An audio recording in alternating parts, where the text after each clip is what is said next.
Hi friends, welcome to our channel నక్షత్ర Shri creations. ఈరోజు ఈ వీడియోలో అప్పటికప్పుడు ఎండతో పని లేకుండా ఇన్స్టెంట్గా టమాటా పచ్చడిని ఇలా ఒకసారి చేసి చూడండి. చాలా రుచిగా ఉంటుంది. నేను చెప్పిన కొలతలు కనుక ఫాలో అయినట్టయితే మీరు ఫస్ట్ టైం పచ్చడి పెట్టినా సరే చాలా పర్ఫెక్ట్గా వస్తుంది ఫ్రెండ్స్. అన్ని రకాల టిఫిన్స్లోకి కానీ రైస్లోకి కానీ సూపర్గా ఉంటుంది. అయితే ఈ పచ్చడిని ఎలా ప్రిపేర్ చేసుకోవాలో చూద్దాము. ఫస్ట్ అయితే దీన్ని ప్రిపేర్ చేసుకోవడానికి మనకు బాగా పండిన టమాటాలను తీసుకోవాలి. నేనైతే ఇక్కడ ఒక 1/2 కిలో వరకు టమాటాలను తీసుకున్నాను. వీటిని శుభ్రంగా వాటర్ తోటి క్లీన్ చేసి తడేమి లేకుండా తుడిచి ఆరబెట్టుకోవాలి. తర్వాత వీటిల్ని ఇలా చిన్న చిన్న ముక్కలుగా కట్ చేసి పెట్టుకోవాలి. ఇప్పుడు ఒక మందంగా ఉన్న ఒక ప్యాన్ తీసుకోవాలి. ఇందులోకి ఒక 1/2 కప్పు వరకు ఆయిల్ వేసుకోవాలి. ఈ ఆయిల్ అనేది మీరు పల్లి ఆయిల్ కానీ లేకపోతే నువ్వుల నూనె కానీ వేసుకుంటే చాలా బాగుంటుంది. తర్వాత ఇందులోకి ముందుగా మనం కట్ చేసుకున్న టమాటా ముక్కల్ని ఒక కప్పు తీసుకొని ఆ కప్పుతోటి మెజర్మెంట్ చేసుకొని ఇందులో వేసుకుంటున్నామండి. ఎందుకంటే అందరికీ కొలత అనేది ఈజీగా ఉంటుందన్నమాట. అంటే కొత్త వాళ్ళు కూడా ఇలా తయారు చేసుకున్నారంటే ఈజీగా పచ్చడి అనేది ప్రిపేర్ చేసుకోవచ్చు. నేను చూపించిన కప్పుతోటి నాకు ఒక 6 కప్పుల వరకు టమాటా ముక్కలు వచ్చాయి. కాబట్టి 6 కప్పుల టమాటా ముక్కలకి 1 కప్పు వరకు చింతపండుని తీసుకున్నానండి. ఈ చింతపండుని ఏమీ కడగాల్సిన అవసరం లేదు. ఇలా ముక్కల్లో వేసేసుకొని ఇప్పుడు ఈ ప్యాన్ని తీసుకెళ్ళి స్టవ్ మీద పెట్టుకొని మనము కొద్దిసేపు అంటే ఒక 3 to 4 మినిట్స్ వరకు హై ఫ్లేమ్లో ఉడికించుకోవాలి.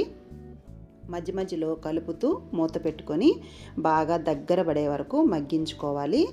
ఒక 2-3 మినిట్స్ అయిన తర్వాత మనము సిమ్లో పెట్టుకొని మగ్గించుకోవాలి. ఒకేసారి హైలో పెట్టుకున్నామంటే మాడిపోతాయండి, ఇది గుర్తుపెట్టుకోవాలి. సిమ్లో పెట్టుకొని ఈ టమాటా ముక్కలన్నీ బాగా మగ్గి టమాటాలంతా కూడా బాగా దగ్గర పడే వరకు వేపుకోవాలండి. ఈ పచ్చడి మనకు రైస్లోకి కానీ టిఫిన్స్లోకి కానీ చాలా రుచిగా ఉంటుంది ఫ్రెండ్స్. ఈ టమాటా ముక్కల్ని మధ్య మధ్యలో మనము మూత తీసి ఇలా కలుపుకుంటూ బాగా దగ్గర పడే వరకు చూడండి, నేను వీడియోలో చూపిస్తున్నాను కదా, ఈ విధంగా దగ్గర పడే వరకు వేపుకోవాలండి. ఈ విధంగా అయితే సరిపోతుంది. ఇప్పుడు స్టవ్ ఆఫ్ చేసేసి పూర్తిగా దాన్ని చల్లారనివ్వాలి. ఇప్పుడు అందులోకి మనం ఒక పొడిని అయితే రెడీ చేసుకోవాలండి. దానికోసం ఒక మిక్సీ జార్ తీసుకొని అందులోకి వేయించినటువంటి ఆవాలు ఒక 2 టేబుల్ స్పూన్లు, ఒక 1 టేబుల్ స్పూన్ వరకు వేయించిన మెంతులు 2 వేసుకొని మెత్తగా పౌడర్ చేసుకోవాలండి. ఇలా వీడియోలో చూపిస్తున్నాను కదా, ఈ విధంగా పౌడర్ చేసుకొని రెడీగా పెట్టుకోవాలి. ఇప్పుడు ముందుగా మనము వేయించి పెట్టుకున్న టమాటాలు అయితే బాగా పూర్తిగా చల్లారినాయి. కాబట్టి అందులోకి మనం ఏ కప్పుతో అయితే టమాటాలు తీసుకున్నామో అదే కప్పుతో 1 కప్పు వరకు కారం వేసుకోవాలి. తర్వాత ముందుగా మనం మిక్సీ పట్టుకున్న ఈ ఆవాలు మెంతులు పిండిని ఇందులో వేసుకొని ఒకసారి ఇదంతా కూడా బాగా మిక్స్ అయ్యే వరకు బాగా కలుపుకోవాలి. ఈ విధంగా బాగా కలుపుకున్న తర్వాత ఇందులోకి మనము టమాటా ముక్కలు ఉడికేటప్పుడు ఇప్పుడు నేను ఏ కప్పుతో అయితే టమాటాలు తీసుకున్నామో అదే కప్పుతో ఒక 1/2 కప్పు వరకు నేను దొడ్డుప్పు వేసుకుంటున్నామండి. కరెక్ట్గా సరిపోతుంది మెజర్మెంటు. ఈ విధంగా వేసుకున్న తర్వాత ఇదంతా కూడా బాగా కలిపేసుకోవాలి. తర్వాత వేరొక ప్యాన్ తీసుకొని అందులోకి మనము టమాటా ముక్కలు కొలుచుకున్నటువంటి కప్పుతోటి ఒక 1.25 కప్పు వరకు ఆయిల్ అనేది వేసుకోవాలి. ఆయిల్ బాగా హీట్ అయిన తర్వాత ఇందులోకి ఒక 2 గడ్డలు వెల్లుల్లిపాయలు పొట్టుతో సహా కచ్చపచ్చగా దంచేసుకొని ఇందులో వేసుకోవాలండి. తర్వాత ఇందులోకి పోపుకి ఒక 2 నుంచి 3 ఎండుమిర్చి ఇలా తుంచేసి వేసుకోవాలి. అందులోనే కరివేపాకు కూడా వేసుకోవాలి. నేను కప్పుతో మెజర్మెంట్ చూపించాను కదండి, ఎందుకంటే కొత్త వాళ్ళైనా సరే ఇలా కరెక్ట్గా ఫాలో అయినారంటే పచ్చడి అనేది చాలా పర్ఫెక్ట్గా వస్తుంది.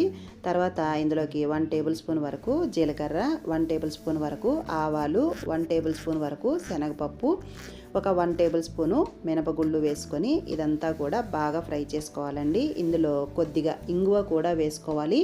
ఒకవేళ మీకు ఇంగువ ఫ్లేవర్ ఇష్టం లేదనుకున్నట్లయితే స్కిప్ చేసేసుకోండి. ఈ పోపు అంతా కూడా బాగా ఫ్రై అయిన తర్వాత దీన్ని స్టవ్ ఆఫ్ చేసేసుకొని పూర్తిగా చల్లారిన తర్వాత మాత్రమే మనం పచ్చడిలో కలుపుకోవాలండి. లేదంటే పచ్చడికి రంగు అనేది మారిపోతుంది. చూడండి, ఇప్పుడు పచ్చడి కూడా పూర్తిగా చల్లారింది. ఇప్పుడు ఆయిల్ కూడా పూర్తిగా చల్లారిన తర్వాత మాత్రమే ఈ పచ్చడిలో వేసుకొని ఈ పోపు అంతా కూడా బాగా మిక్స్ అయ్యే వరకు కలుపుకోవాలి.